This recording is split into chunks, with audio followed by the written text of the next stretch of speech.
other lobby, Joshi Chan being one of them. Our full lobby is YLCO, Joshi Chan, Slicks, Temlozz, Alex M, Frozak, Fuzzled, and Hyojin Bot. Some of these players up near the top of the table, as you've already alluded to, standing looking very, very pretty for the likes of Joshi Chan and Alex M. Not so much for YLCO, who's down there on 4 points, Kafuzzled on 5, Temlozz on 6. They're going to have to do something dramatically impressive in the next 2 games to turn things around. And it's not looking ideal for them. No, not at all. Alex M, going to be one of the players I'm keeping a very close eye out for. Again, a big veteran of the competitive scene. Currently in 4C, which of course, if you can do maths, gentle viewers, is 1 seed away from where they need to be. Oh dear, yeah, that was some fantastic fast maths coming in. We're seeing some early pickups for the Karmas here, so at the very least they'll have an option to go into some Jade if they want to. Instead, switching things out. We've seen a few early Aatroxes just for stability early on, and we've also seen a Shimmer Scale 9 today counterfeit. Maybe something we might be lucky enough to see again. Yeah, only came in 3rd, and thank you to Jose Paulo for the raid. Very much appreciated. We are in game number 3 of 6, as you can see in the top right of the screen, and day 2 of 2 overall. There's a link to our current standings and the brackets as well. We have 2 lobbies running simultaneously, looking to try and find out who our best 3 players are. And we'll just amble on somewhat meaninglessly for a few more moments, because it is after this next neutral round that we're going to get our eyes on towards some augments, which is where the game for me really starts. Yes, you can get some nice drops early. Maybe it can be the formative parts of your composition, but really that first augment, especially if it's gold or prismatic, is where the game begins. We have got notice from just checking there that we will be in a Dawnbringer lobby. A lobby which will favour Nunu in particular from the Mirage side of things. We've certainly seen Mirage be very popular indeed. We're going to have gold augments across the field. Portable forward, of course, the most common, and it will be taken. Yeah, the options between gold, collect, and rocket propelled fist for me here, unless Zhonya's Paradox is appealing considering the needlessly large rod early pick up. I would expect to see Slicks going for the rocket, but it's going to be the gold collector instead, trying to power through the early game. I think this is a reflection that Slicks has gotten a couple of 2-star units early on. They feel confident in actually getting the kills they'll need to get to make this gold collector worth anything. This is a very, very swingy Ornn item to take, where you can either have incredible rounds, or if you get put behind, it can be worth literally nothing. As we come into our first PvP round, we are going to keep our eyes on Slicks. We'll take a moment to have a look at some augments of other players in just a few moments. This is going to be the first battle we see Joshi Chan in today. Current chip leader after a win and a 2nd place left them on 15 points up at the top of the table. They are currently finding things a little bit tough to eat through that Tom Kench. However, Yone did manage to get onto the center, removing the gold collector before it was able to pick up a single thing. 4 units remain alive. Joshi Chan hits Slick hard with the brew. Yeah, very nice start up here for Joshi Chan. You can see here, they're built different too. It's going to allow them to have an extremely strong early game. I love being able to actually bring up the augments directly on the screen here. It's great. But yeah, I mean, Joshi Chan as a player themselves has been a player who's had an enormous amount of promise. That promise has been a little bit short of being realized again and again and again. In the Northern Legends scene here, this might be the right size of pond for Joshi to really grow into the player that they maybe can be one day. It's quite exciting to see, and that growth could continue not only through Superbrawl, but also going towards the Season 7 World Championships if they're able to push themselves that far. Really exciting to know that some of the players that we get to cast here are going to have those opportunities presented to them. Joshi Chan, at the minute, doing the most they possibly can with Built Different just to get all of that extra little bit of combat power out, but they're really struggling to eat through the Shen. The steadfast presence, so powerful in the early game. Joshi Chan takes a loss up against Alex M, who's also up near the top of the table. Well, that's the thing. We're built different. It does push you towards your auto attacks and a massive attack speed buff. When you can't get them through, it will not matter at all. You're basically losing the augment entirely. One player, which we haven't talked about a bunch, but we really should be, though, YLCO. Again, a big tournament player, has had a disaster of an early tournament and needs to make up ground to at least end out with a respectable finish, if perhaps not a top 3. Unfortunately, that disaster is reflecting in the early start here for YLCO. Definitely not a start they'd be hoping for. However, already having 3 Shimmer Scale out courtesy of that augment, and they're actually currently leaving that Shimmer Scale on the bench. That's a little confusing to me. Goes on to Leo. There we go. I think, yeah, just trying to optimize down to that last second to make sure the Mogul's Mail actually gets stacked, because as you can see, Leona's not actually getting hit that many times during the round because YLCO is actually suffering from success a little bit. You need to hit the Mogul's Mail an enormous amount of times to actually get the gold payout. Especially in the early game where you've got far less units going to be catching on to it. 21 stacks so far, but with the center starting to target, I do believe we're going to see it shot up to the 30 before the collector can come through. A close run thing. Oh! It's going to be up to 40. Perfect timing just as the gold collector comes in. This is a bonus for both players. Oh yeah, no, he couldn't have asked for it to go any better than that. Absolutely fantastic stuff. So we keep an eye out on the field overall. So again, coming into this lobby, Joshy Chan, current number 1 seed, Alex M, number 4, Frozak, number 6. So all players who've got a good chance of making it through and getting in those top 3 spots.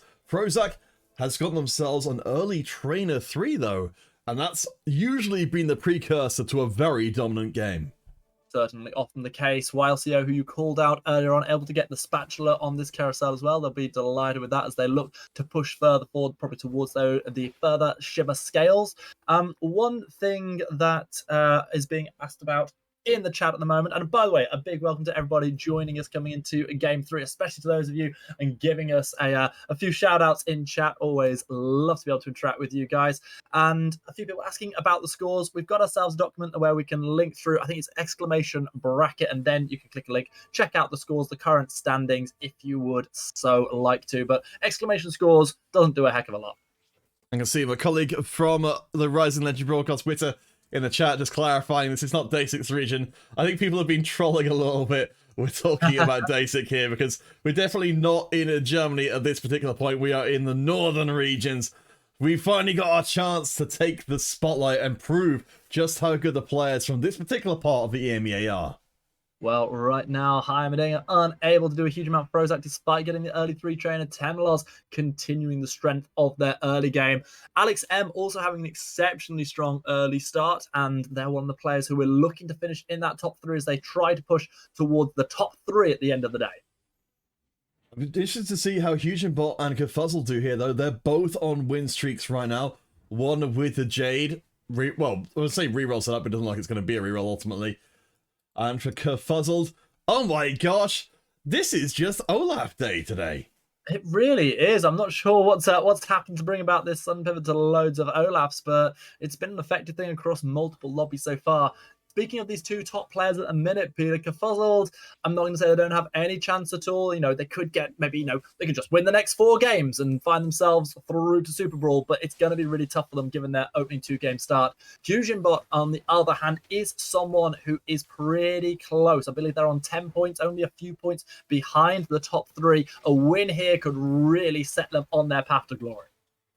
It looks like Hugenbot will be able to hold on to their win streak. Kerfuzzled going to be battling for theirs as well. We can see, even with a fully stacked Aatrox 2, the king of stage 2 fighting, it's going to be pretty tough with the raw damage coming out of the Cannoneers. The heal is good. It's 1v1 time, but it's not quite good enough, which means we only have 1 undefeated player as of the end of stage 2.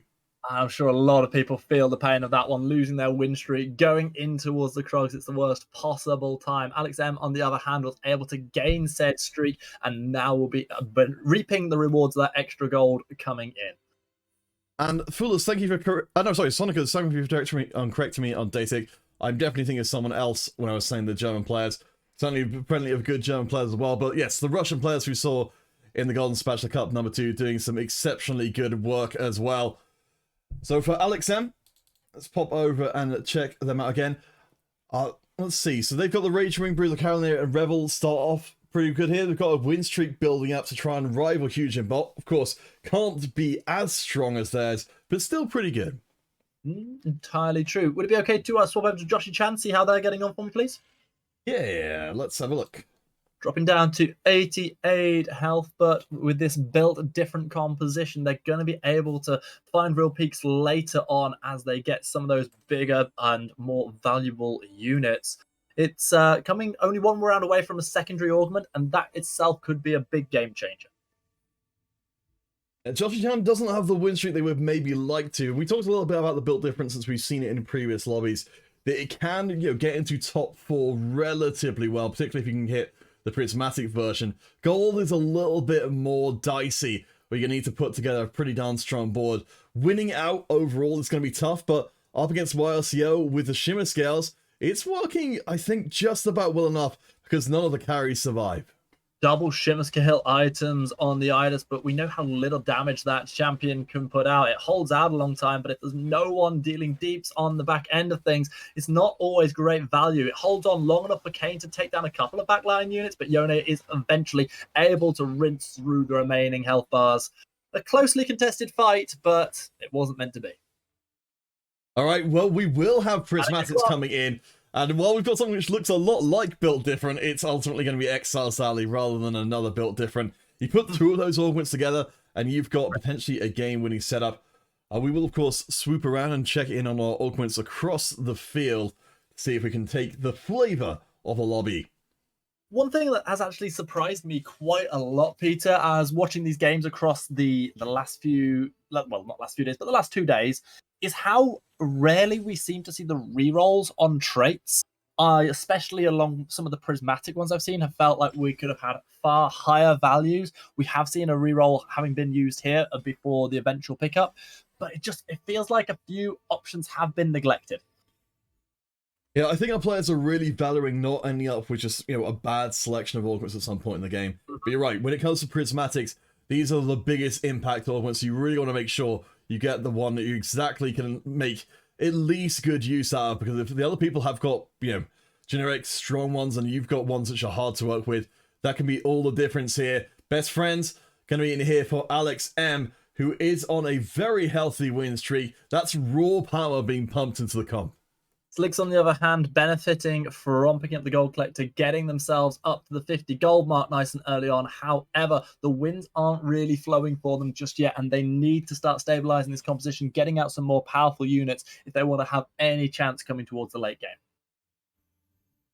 So again, yes, I'm going to sort of pick up on something which was getting clarified in chat. The EMEA region, which of course the Little Legends is part of, the Europe, Middle East, and Africa.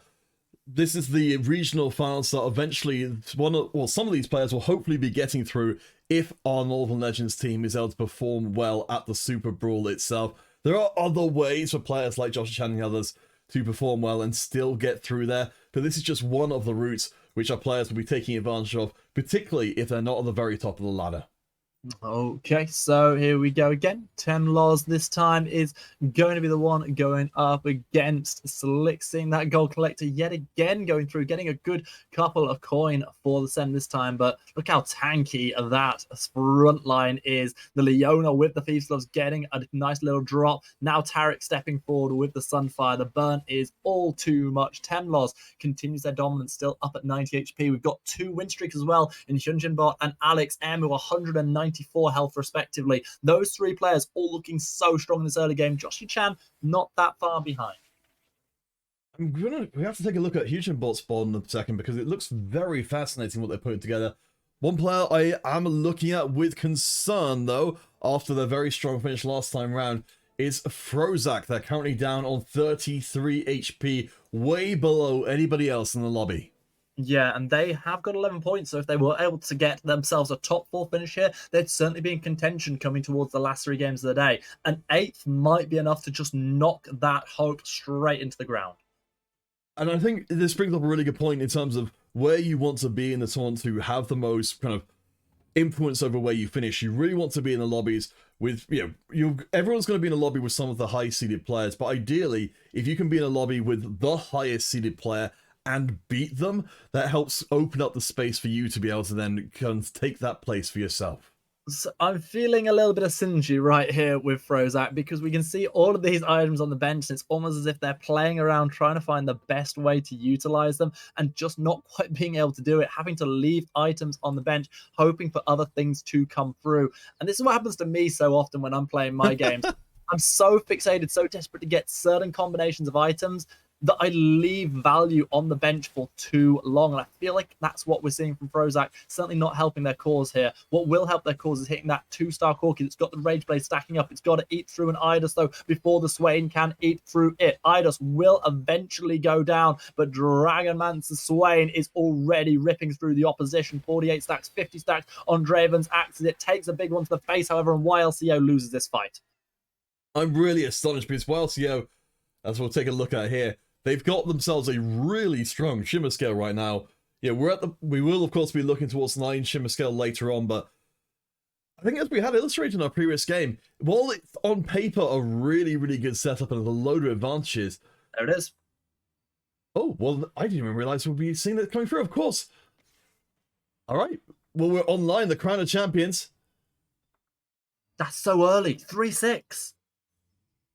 I'm trying to figure out where that's going to end up going, because right now we don't have a perfect carry on there. There is an argument to be put for putting the Crown onto a more tanky unit that just sticks around for a long time and then just kills people every 5 seconds, but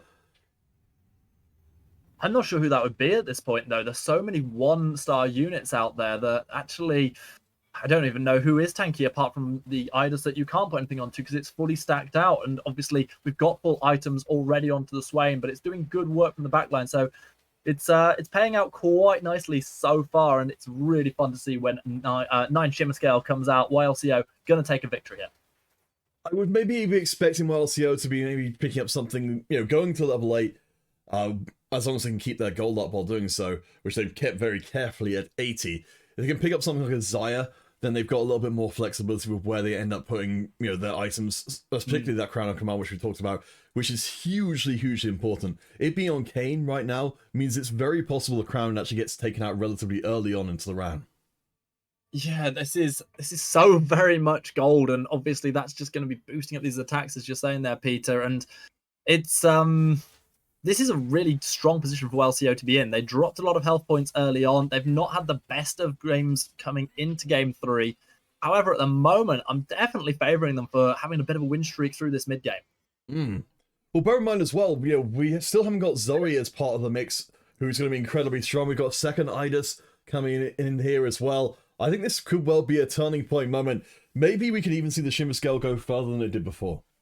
I'm just trying to work out what's going on the bench here and why we're seeing quite so much invested there. As that changes up just a little bit, surely the second Idus will be picked up. And now we're getting... I'm genuinely confused as to why we've got Sejuani in the back. Can you shed any light on this one for me? I think at this point, so I think you kind of alluded to this before. There's only so much mental bandwidth for our players to work with, and that's why you see people getting dizzy when they kind of go off track of what they're expected, kind of what they would normally play.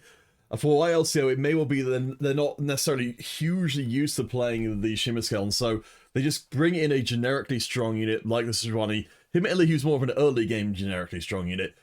Get the Guardian going, make the board a little bit stronger, and then in the future rounds with the space you buy, build up to a stronger endgame cat board.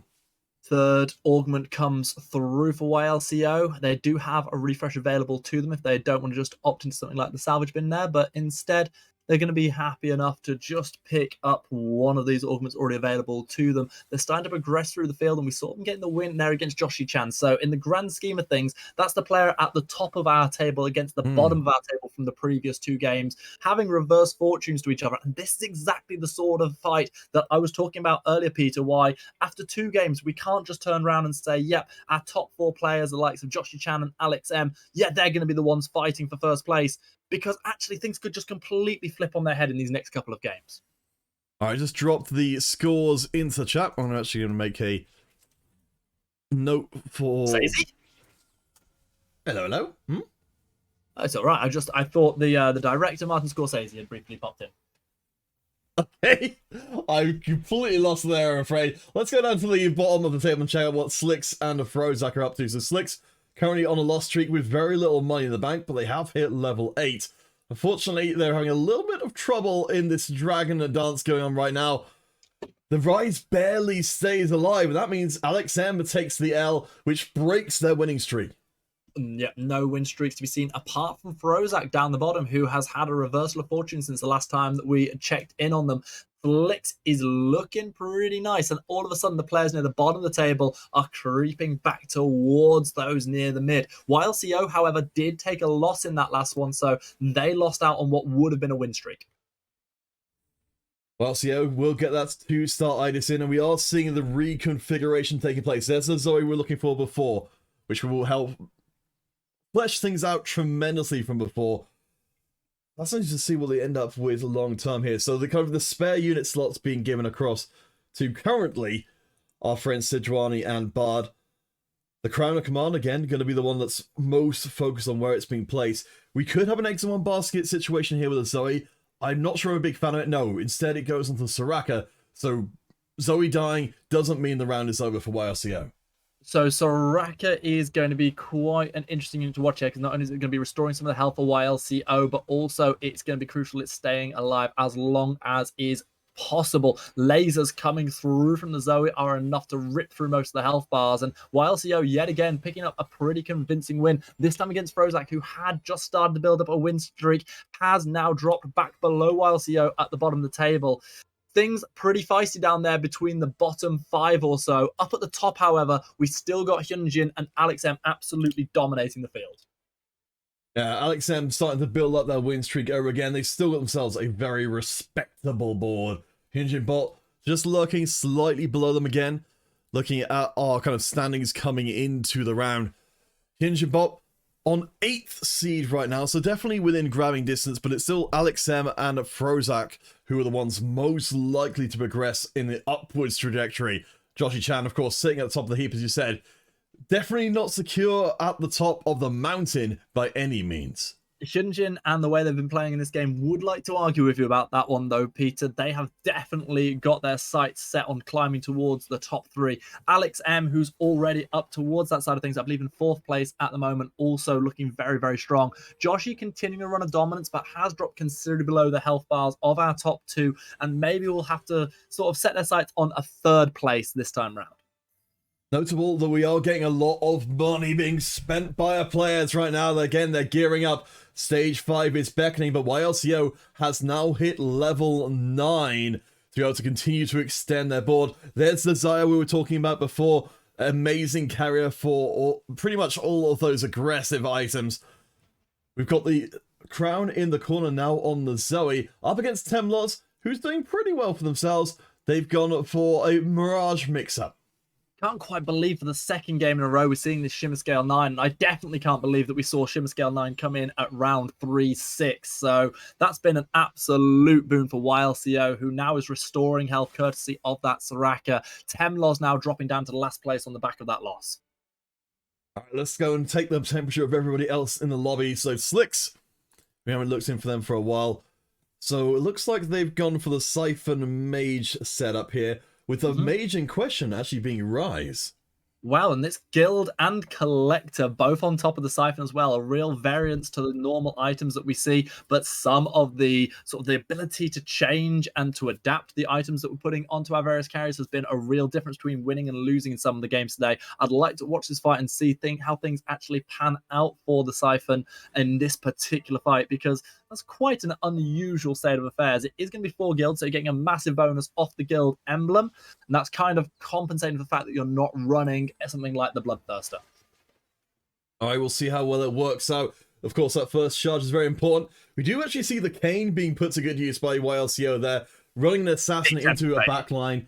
It just moves the Siphon away. I think this is going to not be a win and not even be a close loss. Slicks takes a huge hit, pushing them right down to the bottom. Temlozz is still fighting and will join them down there. Both of them barely alive. harsh for Slicks that when we wanted to see just how things worked out, they came up against the rampaging YLCO, who's now up to 3rd place and restoring health by the 2nd. But even so, it's interesting to see just how things could work out. Bit of a change now in terms of what we'll see. Who we're looking at. Temlozz down the bottom, as you were just saying, hits level 8, has got the Cavalier emblem to put onto the Yasuo as it's picked up. So that does bring Mirage 6 Cavalier 4 to the front. Do remember, of course, that this is our sort of second contingent of lobbies coming in. So players will be playing against each other again as, well, hold on a second, Kerfuzzled. I think they've been sneaking in a whole bunch of legendary units and they're about to do it again. Kerfuzzled already up, only up to level 8, but just getting incredible luck on the draw here. Trying to work out what's going on with the percentages here. It's Bard 2 is what's going on. It is Bard 2. It keeps flicking between 117 and 18% on my screen. I don't know if that's just for me, but that's. I think it must be 17.5 is what it is. Oh, okay, sure. That's a thing. Well, whatever's happening, it's meaning that, yes, not only they got their hands on a huge amount of 5-cost units and also the Aoshin 2 as well, they're going to have the opportunity to now really contest in this one. Itemization-wise, things not quite as strong. They've only really been able to push the Aoshin forwards, but sometimes that's all you need, Peter. All right, we'll check them in here for a second, but then go down to Temlozz to see if they survive the round. Certainly, the Aoshin looking pretty good. One cast should tell us one way or the other who's going to win the entire round. It looks like it's going to be a full health Aoshin who just destroys everything. Yep, let's head across to Temlozz and see if they live. Temlozz trying to fight this one out bravely. The Deja gets caught by the opposition Deja from the backline. 2 very different builds here between the Gauntlet and the Edge of Night. But over on the other side, it is that Archangel stacking up to 5 that rinses through. And Hyunjin is going to be completely and utterly dominant. Temlozz is going to drop out in 8th place. But as that happens, big news for the standings as Joshi Chan goes out in 7th place. I didn't even realize it was possible for them to drop out at this point. They must have taken a big old loss. I think the power level of our lobbies here today... They lost 16 health in that last one. Wow. Yeah, the power level of the lobbies we've seen across both days of play have been absolutely ridiculous. Well, that is a game changer for our standings, because that's only going to be 2 points for Joshi Chan, who had been our tournament leader up to this point. What an absolute shocker that is for them. We'll see if Slicks can hold on here, because I think we're about to see another elimination. The top of the table may be feeling safe, but the bottom is not. No. That Zoe is doing absolute work from the backline, and the goal collector Cypher just chewing through the backliners as well. Oh my gosh. Unlimited damage, and Frozak is gone. Yeah, someone called the goal collector on Siphon overkill, but the crucial thing is that it's got the word kill in there, and kill it did. Slicks able to keep pushing forward, avoiding dropping out in 6th place. That's the fate that awaits Frozak, who themselves had been pushing for a top 4 finish with good results in games 1 and 2. 6th will not be what they wanted. Hyunjin Bot, on the other hand, still looking like they're trying to prove you wrong here, Peter, by climbing further and further up the table with more and more wins. But it's YLCO with their 9 Shimmer Scale, which they have now had for almost 2 full stages, that is absolutely dominant on their 5-win streak. And look at that bench. We're being teased with the possibility of an Aegis 3 again. Let's take a quick look at the numbers we will be getting there. So that would be a 3,000 heal and a 2,000 shield. Oh my gosh. But the thing is, given how wild these lobbies have been and what we're seeing here from Kerfuzzled, I don't even know, if these capped out boards, how they're going to play against each other, because the numbers are off the charts huge. This is actually the fight I really wanted to see. Kerfuzzled with all their legendaries going up against the Shimmer Scale, and we're getting a good sign of who is going to win. The Tempered Fate doing some pretty big work. Now, Idus has to battle things out, but they just don't have any damage whatsoever. And if the second cast comes through from Aoshin, it's clear who wins here. Kerfuzzled ends YLCO's win streak. I don't like YLCL's chances of actually getting an Aegis 3. It feels like something of a meme at this point, but hey, they would know better than I would. Our carousel. What does Idus 3 really bring you? Because the damage output isn't increased that much, is it? Well, I think it's mainly going to be the shield itself, because Idus just isn't going to die. We saw in that round that Idus makes it to the end of the round irrespective, even at 2-star. It's mainly the shield that's going to be going back onto the rest of your team that lets them not die before, Iris can really push you over the edge. So I love our synergy, Peter. I was just about to say, can we pop over to Slicks on 1 health? And you click it before I can even vocalize the thought. That's right, we're one brain. We've got one brain between us, so we're doing well with it. Unfortunately, we just have half each in our heads. Bard's going to get put out onto the field of play, bringing up 5 guild. How the Last Whisper attached for good measure as well. Slicks has now done everything they possibly can to try and survive a round or two longer. Who they go up against could be crucial. Looks like it's going to be Alex M, who's currently in 2nd place, pushing forward to try and get themselves higher up in the standings. They've had so many good results. Tempered Fate is good onto a couple of units in the middle, but unfortunately the damage just isn't coming forward for Slicks. I think Alex M's going to be able to secure this one pretty nicely unless Siphon can do something about it. Unfortunately, opposition Siphon rips through the Bard. It's going to come down to Siphon versus Siphon action. Whoever hits the ult first. Slick survives just by the narrowest of margins. Gold Collector for the win. I'm with the player in the chat saying that I do think that the Gold Collector does feel a little bit excessive, just because of the way that Siphon works, which is normally biting someone and murdering them straight away. I mean, sure, you can maybe get paid off a little bit by getting some gold out of the experience, but it's not fundamentally changing what Siphon is doing. No. I think Slicks is going to be having trouble here to get into that top 4 when their closest competition, Kerfuzzles, is on a win streak, and we know how ridiculous their board is. Yeah, entirely valid point. I don't see a lot more wins for Slicks in the future. Feel free to prove me wrong, though, Slicks, and get yourself out of that position where you're going to be taking just the 4 points out of here. Going to struggle, though, as you go up against YLCO. We know just how well these Shimmer Scale items have been performing. They've got to go up against the gold-collecting Siphon, who charges and finds a knockout blow before themselves being knocked out. And now, surely, that's all she wrote for Slicks.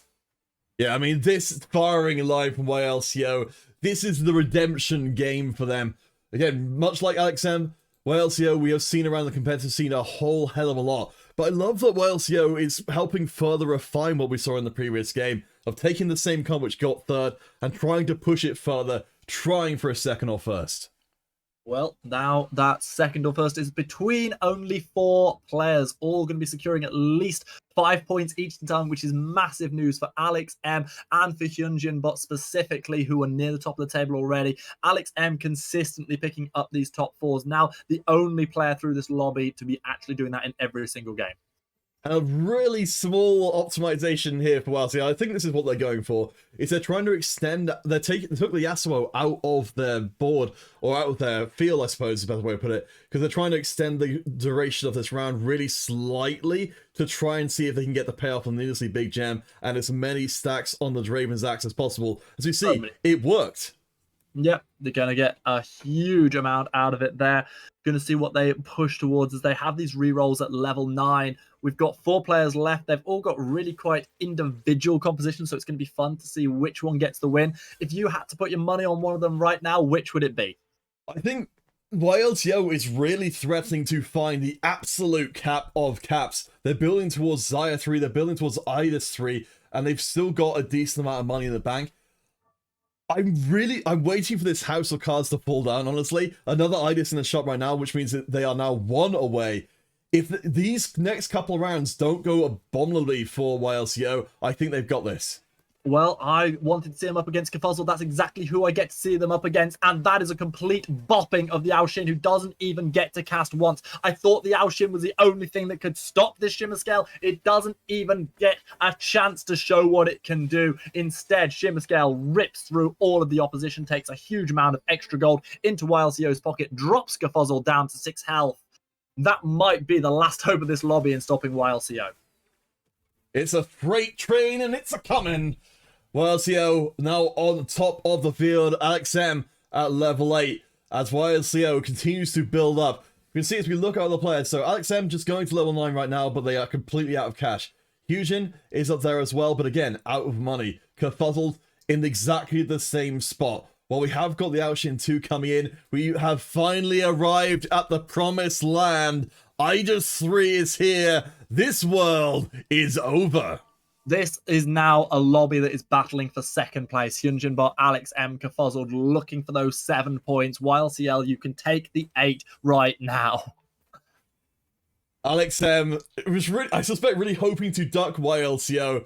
So we'll keep an eye out on how well this IDIS 3 ends up doing. I don't think it's going to be by any means useless, but it will basically just be a rock in the center of the field, and the rest of the squad will still need to do the damage. As you say, it basically just doesn't take any damage whatsoever. Just allows this fully itemized Zyra in the back to hit for free. And even though Zyra itself, not that great a carry, it's going to do pretty great when it's itemized like this and has such an incredible front line in front of it. Kafuzzled goes out against Hyunjin Bot, and that is exactly what Hyunjin Bot will have wanted as they push further forward. I want to see Hyunjin Bot versus Alex M in this next match before Carousel, because that could be one of the matches that really decides who picks up the vast majority of these points. Let's see, so Hyunjin Bot will be going up against YLCO. They're still on a relatively similar amount of HP. Hyunjin, we can see, just putting every bit of gold they can into trying to strengthen up this Mirage 8 ball, but we don't have a Zoe 2, we don't have a Yasuo 2, we don't have a Bard 2 either, I believe. So the difference between the raw power on display here is stark indeed. Stark it is. We've got our top two players in YLCO and Hyunjin Bot going toe to toe. The Deja will fire off for Hyunjin, but as soon as it gets affected by Execute, this will be the end of this round right here. I just don't think that we're going to see even the stacking Archangels have close to enough to be able to impact this. Justice is going to bring a big heal through for Hyunjin, but at the end, the Execute, the sheer tankiness of Idis is too much. Alex M, meanwhile, battling things out up against a Ghost, is going to take a loss, is going to be taking third place. Oh my gosh, I am drawing a great amount of enjoyment from seeing this swift shot Yasuo coming through as a little bit of music drops onto our carousel to end things out. YLCO though, what a showing for them. 2 7th places so far. To come back in this game and put on such an incredible show, it's hugely redemptive for them. They're going to be playing against this, well, everyone's going to be playing in the same lobbies for the next game as well. If YLCO can pull off something like this in game number 4, then maybe, just maybe, we start to talk about them in a more serious sense. We had a couple of quavers hovering around that carousel there, Peter, and it's been a crisp performance out of YLCO. Surely just one last fight that they're going to be showing us as they're able to put out they're able to get a second 2-star Bard if that was what they want to do, but they don't really care about that at this point. They are happy enough to go into this fight knowing that they are all but guaranteed victory here. And yes, I think we have to start considering the contenders despite their early couple of bad fights. We'll watch them in the next round as well. Let's see the damage being put out by this Zyra one last time. Idis tanking up the days, Yasuo doing what they can, but it will be their last breath rather than the breath of their enemies. There is a tanky old unit out the front, but he gets executed courtesy of the crown, and with Bard dropping down, it will be a victory song played for YLCO. Oh my gosh, that is such a ridiculous game, and particularly, for YLCO, who hadn't been doing well at all.